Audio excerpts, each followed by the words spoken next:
Bercakap tentang durian, ini cukup menarik sekali. Kita harapkan lebih banyak sebenarnya golongan belia yang terlibat dalam sektor pertanian. Tidak kiralah sayur-sayuran atau buah-buah durian juga boleh. Kerana kita tahu permintaan durian ini bukan saja dalam kalangan rakyat Malaysia. Kita ekspor juga ke negara China, permintaannya sangat-sangat tinggi. Bercakap tentang belia ini, kita nak berdiskusi dengan anda mengenai manfaat pelanjana semula ekonomi ataupun penjana untuk kelompok tersebut. Bersama dengan tetamu istimewa kita yang juga masih belia, masih dalam kelompok itu. Dr. Mursyid, terima kasih bersama dengan kami. Dr. Muhammad Mursyid Arsyad, pensyarakanan Fakulti Pengajian Pendidikan Universiti Putra Malaysia. Assalamualaikum. Waalaikumsalam. Dah rentas negeri makan durian ke, Dok? Alhamdulillah, sempat masa sikit lah. Sikit Sikit lah, Alhamdulillah. Dekat Selangor ke dekat negeri lain? Dekat Selangor. Dekat Selangor, InsyaAllah. Kena lepas di Syakrat. InsyaAllah. Saya tak nak kot. Tapi Andy seorang je lah. Oh, saya seorang je. Saya seorang je. Baik, Doktor, kita tahu kerajaan umumkan peruntukan khusus untuk golongan belia ini. Fokus kita tahu untuk golongan belia ini yang paling dituntut ataupun diberi perhatian oleh mereka adalah mengenai peluang pekerjaan. Tepat pada masanya ini, pelan penjana ini. Komen, Doktor. Pertama sekali saya ucapkan terima kasih kepada pihak TM dan juga Selamat Pagi Malaysia kerana sudi menjemput saya. Sebenarnya kalau kita lihat dalam konteks global sekarang ni, mana-mana rata-rata negara di seluruh dunia menghadapi masalah yang sama, iaitu mengharungi wabak pandemik COVID-19 yang menyebabkan ramai tenaga kerja berkurangan. Jadi kalau kita lihat di peringkat antarabangsa, kalau kita tengok daripada indeks yang dikeluarkan oleh International Labour Organization, mendapati lebih kurang hampir 3.3 bilion jumlah pekerjaan di seluruh dunia terjejas, dan juga tak termasuk dengan kita di Malaysia. Jadi bila berkaitan dengan bagaimana insentif yang dikemukakan oleh kerajaan untuk menghasilkan satu formula pada saya tepat pada waktunya, iaitu penjana, kita nampak bahawa sesuai dengan keadaan semasa. Dan baru-baru ini kita lihat daripada statistik yang dikeluarkan oleh Jabatan Perangkat Malaysia, mendapati jumlah kadar pengangguran untuk bulan April tahun 2020 meningkat hampir 778,000 jumlah yang menganggur. Jika dibandingkan dengan tahun sebelumnya, lebih kurang dalam 600,000 sahaja. Jadi memang dekat sini kalau kita lihat peningkatan yang saya rasakan agak tinggi juga, iaitu hampir 48% ya, berbanding dengan bulan yang sama tahun lepas, tahun 2019, iaitu bulan April tahun 2019. Kita dapati bahawa memerlukan satu formula yang kita boleh membantu sebenarnya golongan belia terutamanya untuk mendapatkan peluang pekerjaan, dan bagaimana kita boleh membantu mereka untuk merancakkan ekonomi dan juga memberikan mereka peluang untuk mencipta peluang pekerjaan sendiri. Itu sebenarnya formula yang banyak ditekankan dalam insentif penjana ni sebenarnya. Baik, tadi Doktor ada katakan kadar pengangguran meningkat, dan saya yakin inisiatif yang diumumkan oleh Perdana Menteri dalam penjana sedikit sebanyak dapat mengurangkan kadar pengangguran. Jadi komen Doktor mengenai program untuk mengurangkan kadar pengangguran di Malaysia. Jadi bila saya lihat dalam konteks penjana sebenarnya, dia menekankan 3 aspek utama, iaitu bagaimana mereka memperkasakan rakyat, dan juga dan bersama juga meningkat dan melonjakkan perniagaan, dan bersama juga turut merangsang ekonomi. Jadi 3 aspek ini sebenarnya digarap untuk membantu golongan belia. Dan kalau kita lihat insentif yang banyak diberikan dalam konteks memperkasakan rakyat, kita lihat hampir 2 bilion diperuntukkan khusus untuk golongan belia, terutama sekali berkaitan dengan latihan, pembangunan, program perantisan, dan juga insentif-insentif latihan. Dan pada masa sama juga kita tak boleh nafikan bahawa dalam norma baru sekarang ni adalah pekerjaan banyak bergantung secara atas talian. Yang sebelum ni kebanyakan perniagaan berlaku secara fizikal. Jadi sudah sampai masanya mungkin kita lebih mengorak langkah untuk melihat bahawa terdapat peluang untuk kita kembangkan bakat golongan belia ni. Jadi kalau kita lihat dalam konteks pembangunan belia di Malaysia, kita tak boleh lari dalam 3 aspek, iaitu upskilling, reskilling dengan cross skilling. Iaitu upskilling, bagaimana kita membangunkan bakat mereka, meningkatkan lagi kemahiran mereka yang sedia ada, bagaimana kita cuba memperkasakan kemahiran mereka, dan akhirnya kita menyilangkan kemahiran tersebut supaya mereka boleh berada dalam situasi yang pada saya agak mencabar. Ya, sangat-sangat mencabar. Doktor setuju bahawa sekarang ini banyak urusan ataupun transaksi dilakukan secara dalam talian. Tidak kiralah banking, perbankan, kita beli barang, makanan dan sebagainya secara dalam talian. Jadi pengumuman kerajaan memperuntukkan 75 juta ringgit untuk pertumbuhan sektor ekonomi ini sangat-sangat baiklah, sebab kita nak libatkan ramai orang terlibat dalam sektor ekonomi gig ni yang semakin berkembang, bukan saja perniagaan makanan, malah e-hailing dan sebagainya. Kita sebenarnya dalam konteks gig ekonomi ni sebenarnya satu peluang yang boleh direbut oleh golongan belia. Sebab kita lihat daripada dapatan kajian yang dilakukan oleh Kementerian Belia dan Sukan bersama UPM dan juga beberapa penyelidik lain, kita dapati bahawa terdapat berlakunya peningkatan kecenderungan golongan belia ni kepada penggunaan internet dan sosial media.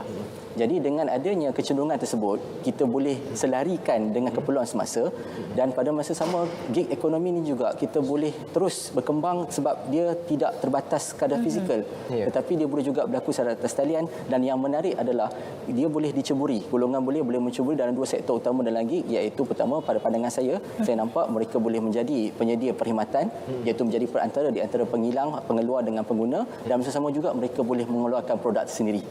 Jadi boleh memasarkan produk tersebut. Saya tak langsung kebergantungan golongan belia kepada pekerjaan-pekerjaan yang makan gaji ni semakin berkurangan.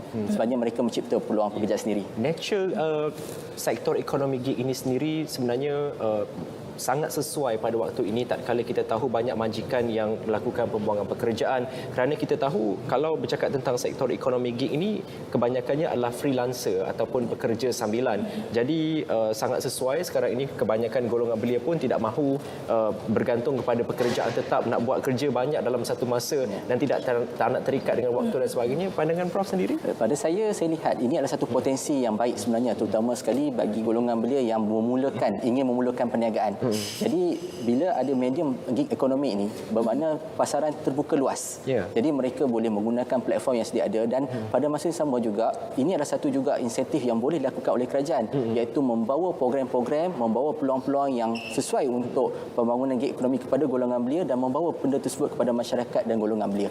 Jadi maknanya mereka mudah untuk mendapatkan maklumat, mendapatkan akses dan sebagainya. Secara langsung bila kita lihat ekosistem ni dah berubah, bermakna peluang pekerjaan semakin bertambah. Bermaknanya banyak pekerjaan-pekerjaan baru telah dibentuk. Jadi saya tak langsung kadar pengangguran belia ni kita dapat kurangkan, dan juga kadar pengangguran di peringkat nasional juga dapat dikurangkan. Baik Doktor, bercakap mengenai peluang pekerjaan, dalam penjana kerajaan menyediakan insentif kepada majikan yang menyediakan peluang perantis kepada golongan graduan dan juga yang lepasan universiti, iaitu sebanyak 600 sebulan. Jadi bagaimana Doktor melihat perkara berkenaan dalam memberi peluang kepada para graduan yang mungkin dianggarkan belasan ataupun puluhan ribu yang akan keluar daripada universiti, dan mungkin mereka akan terjejas susah untuk mencari pekerjaan. Jadi bagaimana dengan komen Datuk? Berdasarkan daripada perangkaan, lebih kurang hampir 200,000 graduan yang dikeluarkan setiap tahun, baik daripada Universiti Pengajian Tinggi Awam dan juga swasta. Jadi saya tak langsung menunjukkan satu komposisi besar ke mana mereka nak pergi selepas ini. Jadi dengan lihat insentif yang diberikan oleh kerajaan, antaranya iaitu bagaimana program perantisan, program latihan pembangunan kepada terutama dua kelompok utama, iaitu belia yang mendapat pendidikan tinggi dan juga belia pendidikan menengah. Kenapa benda itu berlaku? Saya berpandangan kerana bila kita lihat daripada figure statistik, kita tengok hampir 56% pekerjaan buruh di Malaysia pada hari ini dipelopori oleh golongan belia yang mendapat pendidikan peringkat menengah. Dan hampir tak silap saya lebih kurang 30% terdiri daripada belia yang mendapat pendidikan tinggi. Jadi kalau kita campur kedua-dua tu, lebih kurang hampir 86% jumlah tenaga kerja di Malaysia ni dipelopori oleh dua kumpulan ni. Jadi saya nampak kerajaan mungkin memberikan inisiatif tersebut. Saya berpandangan memberikan inisiatif tersebut kerana mereka lihat dua komposisi besar yang terkesan. Jadi dengan adanya program perantisan, program latihan, sebenarnya saya tak langsung memberikan mereka peluang untuk meningkatkan kemahiran mereka. Itu yang kita katakan upskilling tadi. Dan bersama juga mereka juga boleh membangunkan lagi kemahiran mereka melalui kemahiran tambahan yang baru. Kemungkinan besar Andy dengan Syamira, sebelum ni mereka tahu cara berniaga secara fizikal. Tetapi dengan adanya insentif-insentif yang diberikan oleh kerajaan melalui latihan dan pembangunan, mereka juga mampu untuk memasarkan perniagaan secara atas talian, yang mana kemahiran itu adalah kemahiran baru misalnya. Jadi itu dipanggil sebagai cross skilling. Jadi saya nampak ini adalah satu potensi yang besar yang kita boleh kembangkan. Kerana kalau ikutkan daripada kajian yang kita buat di UPM dengan unit pengajian pembangunan belia, UPM, dan juga bersama-sama dengan Profesor Madya Dr. Ismail dan beberapa rakan-rakan yang lain, kita dapati bahawa program latihan untuk belia antara program-program yang berkesan meliputi dua aspek, iaitu latihan dari segi konteks pementoran dan perantisan. Ini berdasarkan daripada kajian. Kerana apa? Kerana golongan belia, terutama golongan belia awal dan belia pertengahan, di antara 15 hingga 18 dan juga umur 19 hingga 24 tahun ni, mereka sedang mencari identiti. Jadi proses penyerapan dan juga ilmu pengetahuan dan sebagainya mereka mudah untuk dapat. Saya tak langsung dengan melalui program pementoran dan perantisan ni, mereka boleh boleh meningkatkan aspek pembangunan kognitif, psikomotor dan juga efektif mereka. Saya tak langsung ini akan memberikan peluang tersebut dapat diselahkan lagi, terutama sekali memberi peluang kepada golongan belia dalam situasi yang pada saya agak mencabar ini. Baik, bercakap tentang program upskilling ataupun peningkatan kemahiran ini, kita nak tahu sebenarnya apa kemahiran yang perlu untuk diberikan fokus pada waktu ini. Kita nak bercakap tentang sekarang ini sektor ekonomi gig semakin berkembang. Adakah kemahiran perniagaan itu yang perlu untuk diberi fokus atau bagaimana? Dia ibarat seperti nasi dengan kuah. Ya. Alright, kalau nasi kita hanya ada nasi tanpa ada kuah, tanpa ada lauk, mungkin makanan tak sedap. Jadi perniagaan juga memerlukan sokongan. Jadi sokongan itu adalah dari segi aspek jalur lebar, penggunaan teknologi, internet dan sebagainya. Jadi untuk melihat kepada situasi ini, pada saya berpandangan sudah sampai masanya untuk kita memperkasakan lagi pengetahuan dari segi IT. Bermakna golongan belia pada hari ini mau tidak mahu boleh dikatakan ini adalah masa mereka sebenarnya untuk memperkasakan lagi kemahiran-kemahiran dari segi aspek komputer, daripada aspek grafik designer, dari segi aspek-aspek perniagaan atas talian, teknik pemasaran dan sebagainya. Yang ni mungkin saya nampak antara skill-skill yang diperlukan. Yang kedua, antara latihan diperlukan adalah pengalaman sebenarnya, sebab dalam mengharungi situasi ini kemungkinan majikan akan memilih. Mereka akan mencari pekerjaan yang juga yang sepadan dengan situasi semasa. Yang memerlukan mereka ada kemahiran dan juga pengalaman. Jadi kemungkinan dengan insentif yang diberikan oleh kerajaan melalui pementoran dan juga perantisan ini sebenarnya memberikan peluang mereka untuk mendapatkan pengalaman tersebut yang akhirnya mereka sesuai dan sepadan dengan keperluan pekerjaan selepas pasca COVID nanti. Ialah bercakap tentang sektor ekonomi gig ni pun nak pasarkan produk sekarang secara dalam talian. Kalau kita tak tahu macam mana nak buat FB live, YouTube live dan sebagainya pun susah juga untuk pasarkan produk. Jadi kemahiran dalam bidang IT itu sangat-sangat dituntut sekali. Mengenai ekonomi gig, kita difahamkan ketika ini ekonomi gig mendapat permintaan yang sangat tinggi dan ada beberapa syarikat yang ditutup kerana tidak mempunyai pekerja dan sebagainya. Jadi tumpuan lebih kepada ekonomi gig. Jadi bagi pendapat doktor, sejauh mana ekonomi gig ini akan bertahan ataupun adakah ia ketika ini saja? Jadi bagaimana untuk memastikan ekonomi gig ini di mana para belia yang telah pun diberikan kemahiran dalam ekonomi gig ini akan dapat survive dalam jangka masa yang panjang? Saya berpandangan bahawa potensi gig ekonomi ini sebenarnya besar. Kerana dari segi aspek keadaan semasa yang banyak menggunakan teknologi dan juga menggunakan apa yang ada dipanggil sebagai IoT, Internet of Things. Jadi kebiasaannya bila kita lihat situasi dalam keadaan pandemik COVID-19 ni lebih-lebih lagi sebenarnya dia mempercepatkan proses penggunaan IT tersebut. Dia mempercepatkan proses bagaimana kita memanfaatkan teknologi tersebut. Mungkin ada segelintir golongan belia dah mencuburi perniagaan ini. Mungkin gig ekonomi sebenarnya dah banyak dikupas dan banyak juga diceburi oleh golongan belia sebelum ini. Masa kan tidak ramai jutawan-jutawan terdiri daripada kalangan golongan belia kan. Jadi saya tak langsung bila adanya situasi yang kita hadapi sekarang ni akan mempercepatkan proses tersebut dan juga fokus pihak-pihak berkepentingan antaranya kerajaan, agensi swasta dan juga NGO untuk menyediakan platform kepada pembangunan gig ni. Jadi kalau lihat dari situ sektor maya atas talian ni sebenarnya dia beyond of the expectation sebab kalau tidak sektor fizikal banyak bergantung kepada sektor pembuatan, perhotelan dan juga pengangkutan, terutama sekali berkaitan dengan aviation, penerbangan. Jadi bila kita ada gig ekonomi dia menjadi satu wadah alternatif yang boleh golongan belia rebut untuk golongan belia ceburi dan golongan belia boleh menggunakan platform itu sebaik-baiknya untuk menjana ekonomi mereka. Kalau kita tengok penjana ini sangat-sangat baik kerana mengambil kira dua-dua side ataupun dua-dua pihak. Kerajaan bukan sahaja memberikan fokus untuk meningkatkan kemahiran kepada golongan sasar, belia dan kelompok-kelompok PKS, IKS dan sebagainya, tetapi majikan juga diberikan tumpuan kepada sesiapa yang memberikan peluang pekerjaan, peluang perantisan kepada golongan graduan lepasan sekolah akan diberikan insentif. Ini sangat-sangat penting sebab kalau kita tawarkan saja tenaga kerja tapi platformnya tidak ada pun tidak akan menjadi matlamat itu untuk kita mengurangkan kadar pengangguran dan peluang pekerjaan. Dia mesti selari. Saya setuju dengan pandangan Andy. Dia mesti selari kerana apabila kita memberikan latihan dan penggunaan dia mesti selari dengan keperluan. Sama juga dengan pendidikan yang mana mesti selari dengan kesepadanan yang diperlukan oleh zaman sekarang ataupun zaman pada masa kini. Jadi corak pendidikan pun perlu berubah. Jadi maknanya lebih kepada penerokaan yang lebih meluas supaya mereka mendapat pendedahan terutama terutamanya golongan belia yang berada di universiti, yang berada di pengajian tinggi, mereka mendapat pendedahan awal tentang sebenarnya bagaimana dunia pekerjaan dan bagaimana situasi yang akan berlaku pada masa akan datang. Jadi saya nampak ini adalah satu proses kombinasi yang baik, yang mana insentif yang diberikan dalam penjana saya nampak selain daripada latihan atas talian melalui gig ekonomi juga memberikan peluang kepada mereka untuk mengasah bakat mereka. Terutama sekali dalam aspek kemahiran teknikal dan juga kemahiran elektrikal. Jadi semua benda ini adalah diperlukan dalam golongan kumpulan sasar yang belia yang teramai ini sebenarnya. Rugutan juga sering disuarakan oleh golongan belia, Prof.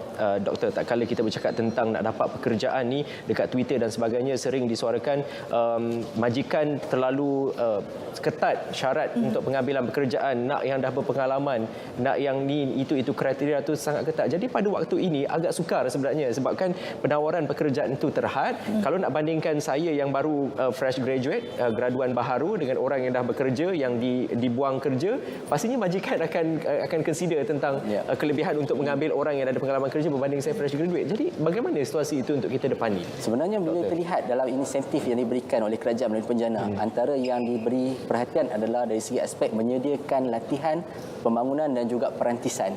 Sebenarnya tempoh tersebut, perantisan ni ibarat macam internship lah. Maknanya lanjutan daripada mereka setelah mereka bergraduat. So bagaimana nak memberikan mereka peluang untuk mendapatkan pengalaman bekerja itu sebenarnya. Saya tak langsung dalam tempoh 6 bulan, iaitu kalau kita lihat daripada insentif dia berikan bermula daripada Julai hingga Disember, bermaknanya kita nak melahirkan lebih ramai lagi golongan belia yang mempunyai pengalaman. Jadi secara langsung bila habis tempoh perantisan tersebut, mereka sesuai dan ataupun sepadan dengan keperluan majikan. Sebab majikan inginkan mereka juga pada masa sama package kerana jumlah pekerjaan yang terhad. Jadi mereka memerlukan orang yang mempunyai package, iaitu mempunyai pengetahuan, mempunyai kemahiran dan juga mempunyai pengalaman. Jadi bila digarap tersebut dalam insentif yang diberikan oleh kerajaan melalui penjana ini sebenarnya akan memberikan mereka platform untuk mereka terus berkembang. Dan masa sama juga pekerjaan tidak berlaku secara fizikal, tapi pekerjaan juga boleh berlaku secara maya, iaitu dikatakan gig ekonomi tadi. Ya, baik doktor, bercerita mengenai tadi ada doktor katakan mengenai cross sector. Jadi bagi pendapat doktor bagaimana penerimaan belia, contohnya mereka bekerja, mereka belajar dalam bidang A tetapi disebabkan bidang B ini mempunyai permintaan yang lebih tinggi, bagaimana dengan penerimaan belia untuk cross sector, bermaksud mereka perlu bekerja dalam bidang yang bukan dalam bidang mereka. Jadi bagaimana dengan komen doktor sendiri? Ini dikatakan sebagai cross skilling. Maknanya mereka ada kemahiran mereka itu sendiri, kepakaran mereka, dan dalam masa sama juga mereka ada additional kemahiran yang lain yang sesuai dan sepadan dengan keperluan semasa. Jadi saya nampak, saya tertarik dengan insentif yang diberikan, antaranya insentif jalur lebar, iaitu memberikan peluang latihan perniagaan atas talian.